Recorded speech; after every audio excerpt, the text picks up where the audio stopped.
BJP के सांसद हरनाथ सिंह यादव ने एबीपी न्यूज से बातचीत में कहा है कि लेफ्ट के नेता हमेशा से चीन के समर्थक रहे हैं। ये सेमिनार मंगलवार को आयोजित किया गया था। इसमें सीपीएम के महासचिव सीताराम येचुरी, लोकसभा सांसद एस सेंथिल कुमार और ऑल इंडिया फॉरवर्ड ब्लॉक के सचिव जी देवराजन भी मौजूद थे।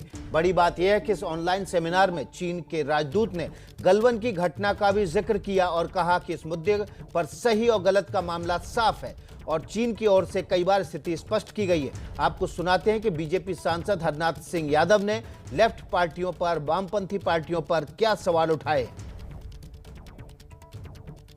साथ मौजूद है हरनाथ सिंह यादव, बीजेपी सांसद। हरनाथ जी, चाइनीज एम्बेसी की तरफ से खबर आई है कि लेफ्ट से जुड़े हुए नेता उन्होंने एक कार्यक्रम आयोजित किया था जिसमें कई विषयों पर चर्चा हो रही थी, उसमें उन्होंने भी शिरकत की लेफ्ट के नेताओं ने। क्या कहेंगे? देखिए, ये कोई नई बात नहीं है। पूरा देश जानता है कि 1962 के युद्ध में जब चीन ने आक्रमण किया था, सारा देश जो आहत था और 1962 के युद्ध से लेकर आज तक कम्युनिस्ट पार्टियों ने चीन की कभी भी आलोचना नहीं किया। कभी भी संसद के अंदर, संसद के बाहर ये नहीं बोला कि चीन ने कोई गलत काम किया और उसने जो हमारी भूमि पर कब्जा कर लिया 50,000 किलोमीटर, उसको वापस करना चाहिए। तो कम्युनिस्ट पार्टियों के अंतरंग संबंध चीन के साथ हैं। गुपचुप ये देश के खिलाफ साजिश करने में हमेशा व्यस्त रह रहे हैं और इसी एक कड़ी के अंतर्गत जो इस कार्यक्रम में बुलाया गया। लेकिन चाइनीज एम्बेसी की तरफ से जो जानकारी निकल के आई है उसमें जो है कई सारे डोकलाम ऐसे विषयों पर भी, गलवान ऐसे विषयों पर भी चर्चा हुई है और वहाँ पर चीन के ये लेफ्ट के लोग मौजूद थे और सरकार को इस बारे में कहीं कोई जानकारी थी क्या? मैंने कहा ना कि इनकी जो निष्ठा है वो चीन के साथ है, भारत के साथ बिल्कुल नहीं है।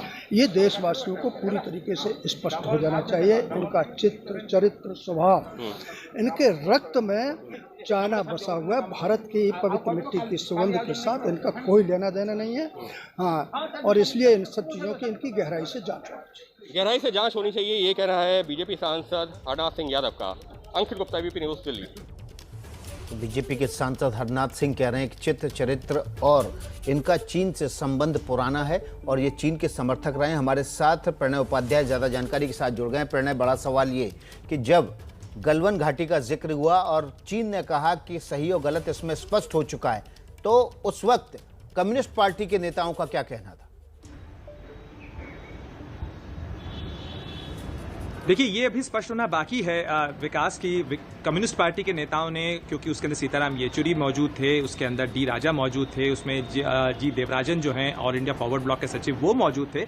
इन तमाम बड़े नेताओं की तरफ से निश्चित रूप से कुछ कहा गया होगा, लेकिन स्वाभाविक रूप से ये जानकारी जो है ये चीन की तरफ से सामने आई। कम्युनिस्ट पार्टी या सीपीआई की तरफ से या सीपीआईएम की तरफ से या फॉरवर्ड ब्लॉक की तरफ से इस आयोजन की कोई जानकारी साझा नहीं की गई, इसलिए ये स्पष्ट नहीं है कि उनकी तरफ से क्या दलील दी गई। लेकिन उम्मीद की जानी चाहिए कि इस मामले के ऊपर भारत सरकार का जो रुख है, क्योंकि भारत सरकार आधिकारिक तौर पर यह लगातार कहती रही है कि गलवान घाटी में 15 जून 2020 को जो घटना हुई वो चीन सेना की एक सोची समझी कार्रवाई थी, जिसके अंदर भारतीय सैनिकों के साथ साथ चीन को भी नुकसान हुआ है और ये चीन अच्छी तरह से जानता है। बहुत ज्यादा दिलचस्प होगा कि उस वक्त जब चीन की तरफ से गलवान घाटी का जिक्र किया जा रहा था, घटना का जिक्र किया जा रहा था और चीन के रुख को सही बताया जा रहा था, उस वक्त कम्युनिस्ट पार्टी के नेताओं का क्या कहना था?